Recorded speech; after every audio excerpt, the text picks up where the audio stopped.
Hi hello welcome to Shravana health tips. Anhita clinic senior gynaecologist doctor Manasa మేడంతో మాట్లాడదాం. నమస్తే madam. Hello Shravani madam, pregnancy confirmation అనేది UPT కిట్తో confirm చేయొచ్చా? ఇవాళ రేపు అందరికీ బాగా అవేర్నెస్ పెరిగిపోయి ఎవరి వాళ్ళు ఇంట్లో యూరిన్ ప్రెగ్నెన్సీ టెస్ట్ చేసుకున్నారు. Actually it's a good thing.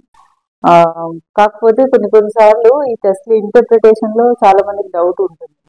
ఒక్కొక్కసారి చిన్న లైట్ గా లైన్ కనిపించింది, ఇది పాజిటివా ఇది కాదా, ఇలాంటి డౌట్స్ తో వస్తుంటారు మన దగ్గరికి. వచ్చి మీరు ఇంకేదైనా టెస్ట్ చేస్తారా అని అడుగుతారు. యాక్చువల్లీ ఆ యూరిన్ ప్రెగ్నెన్సీ టెస్ట్ అనేది ఇట్ ఈస్ క్వైట్ సెన్సిటివ్.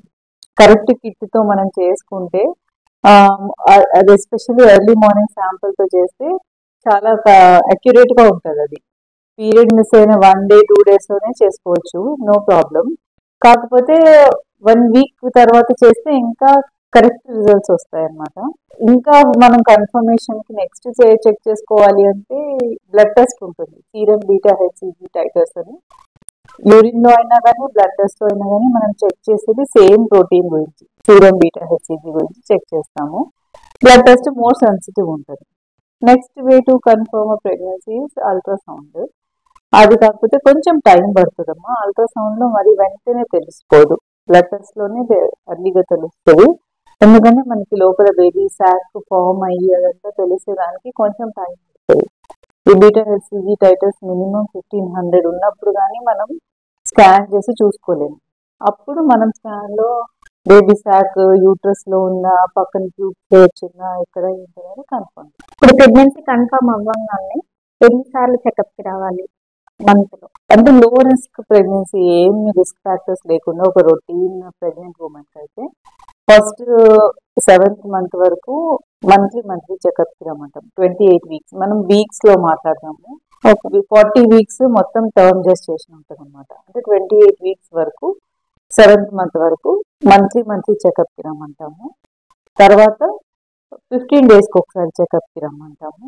తర్వాత 36 వీక్స్ నుంచి వారం వీక్లీ డెలివరీ వరకు చెకప్ కి రమ్మంటాము. ప్రతి చెకప్ అంటే జెస్టేషన్ ఏజ్ పెరుగుతున్న కొద్దీ ఫ్రీక్వెన్సీ చెకప్స్ ఇంకా దగ్గరగా చెకప్స్ చేయాల్సి వస్తుంది.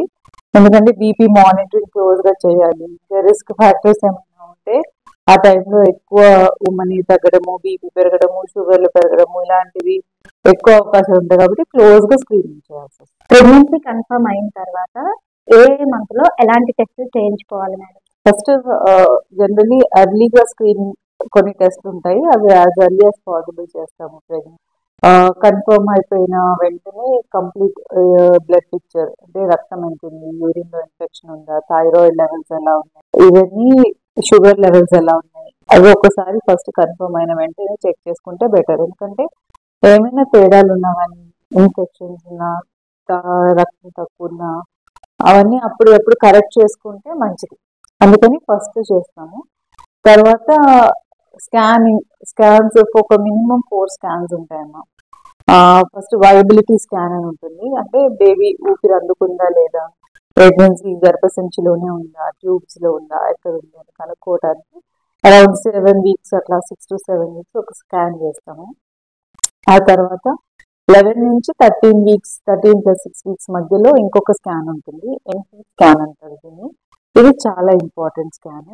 దీంట్లో ఏంటంటే NP scan plus double marker అని ఇంకొక బ్లడ్ టెస్ట్ ఉంటుంది. ఈ రెండు ఎందుకు చేస్తామంటే బేబీకి జన్యుపరమైన లోపాలు ఏమైనా ఉన్నాయా అనేది తెలుసుకోవడానికి చేస్తాము. ఇది అసలు మిస్ అవ్వద్దు పేషెంట్స్. అది అయిపోయిన తర్వాత మళ్ళీ 5th మంత్ లో అరౌండ్ 18 to 20 వీక్స్ మధ్యలో టీఫా స్కాన్ అని ఉంటుంది. దాంట్లో ఏంటంటే బేబీ అప్పటికి ఫామ్ అయిపోతుంది కాబట్టి అన్ని అవయవాలు క్లియర్ గా చూస్తారు. ఎక్కడైనా అవయవాల ఫార్మేషన్ లో ఏమైనా లోపం ఉందా ఏంటి అనేది చెక్ చేసుకోవడానికి ఆ స్కాన్. అది అయిపోయిన తర్వాత మళ్ళీ 28 weeks to 32 weeks growth scanning అని చేస్తారు. అంటే బేబీ కరెక్ట్ గా ఎదుగుతుందా లేదా, వెయిట్ పికప్ అయిందా లేదా, ఉమ్మనీరు బాగుందా అది తెలుసుకోవడానికి. మళ్ళీ కొంతమంది డాక్టర్స్ 36 వీక్స్ కి కూడా ఒక స్కాన్ చేయడానికి ప్రిఫర్ చేస్తారు. ఎందుకంటే ఫైనల్ గా బేబీ వెయిట్, వాటర్ ఎలా ఉంది డెలివరీ దగ్గర, బేబీ పొజిషన్ అవన్నీ తెలుసుకోవడానికి. సో ఇది స్కాన్స్. ఇంకా బ్లడ్ టెస్ట్ గురించి వస్తే మనం హెచ్ఐవి స్క్రీనింగ్ అలాంగ్ విత్ ముందు మెన్షన్ చేసిన టెస్ట్లతో పాటు హెచ్ఐవి, హెచ్బిఎస్ఏజి, విడిఆర్ ఇవన్నీ స్క్రీనింగ్ టెస్ట్ కొన్ని ఇన్ఫెక్షన్స్ కోసము ఇవి కూడా చేసుకోవాలి. కిడ్నీస్ ఎలా ఫంక్షన్ చేస్తున్నాయి, సీరల్ క్రియాటినిన్ ఇవన్నీ టెస్ట్లు చేసుకోవాలి. ఇవి అది కూడా ఫస్ట్ 3 months లోపలే యాజ్ వెల్ యాజ్ పాసిబుల్ చేసుకుంటాం. బ్లడ్ గ్రూప్ అవన్నీ చూసుకున్న తర్వాత మళ్ళీ కొన్ని టెస్ట్లు రిపీట్ చేస్తుంటాం. అంటే ఫర్ ఎగ్జాంపుల్ రక్తం ఎంత ఉంది, హిమోగ్లోబిన్ ఒక 28 weeksకి అట్లా టెస్ట్ మళ్ళీ రిపీట్ చేస్తాము. యూరిన్లో ఇన్ఫెక్షన్ ఉందో లేదో చూసి మళ్ళీ 36 weeksకి రిపీట్ చేస్తాము. ఎందుకంటే రక్తము బేబీ ఎదుగుతున్న కొద్దీ అవసరం పెరుగుతుంది కాబట్టి రక్తం తగ్గే అవకాశం అలా ఉంటుంది కాబట్టి.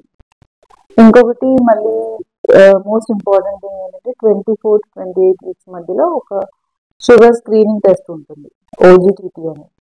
అది ఫస్ట్ అది కూడా చాలా ఇంపార్టెంట్. మదర్కి ఏమైనా sugar diabetes, gestational diabetes develop అవుతుందా లేదా అని ఒక టెస్ట్ చేస్తాం. సో ఇవన్నీ టెస్ట్లు, స్కానింగ్ టెస్ట్లు ఇవి అందరికి రొటీన్ గా చేసేవి. ఏ రిస్క్ ఫ్యాక్టర్స్ లేని వాళ్ళకైనా చేస్తాం.